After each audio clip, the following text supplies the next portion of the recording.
Фестиваль национальных театров вызвал восторг публики. Во второй день зрителей порадовал своим талантом Московский театр «Ромен». Артисты привезли свою визитную карточку, музыкальную постановку «Цыгане России». Отмечу, культурное учреждение образовано в 1931 году и является единственным в мире репертуарным цыганским театром.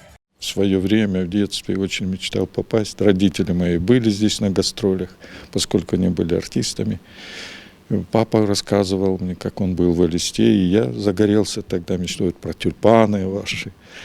Вот, и мечта сбылась.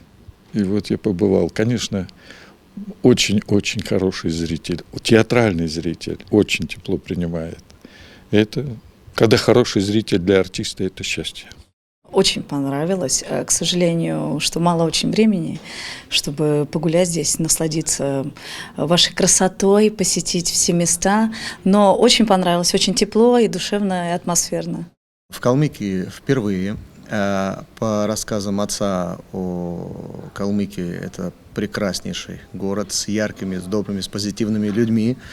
Он здесь был в 1973 году, меня еще и в проекте не было.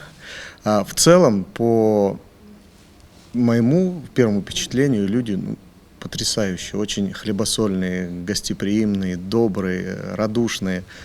Но просто мы в Москве живем, да, там все-таки в мегаполисе немножечко, все как муравьи бегают, и даже порой на какие-то эмоции добрые, нет времени просто. А здесь небольшой город, да, Элиста, и прям вот тепло чувствуется, тепло в отношении, тепло в разговорах, просто в глазах. Вот я сейчас в ваши глаза смотрю, они потрясающе красивые и наполнены добротой.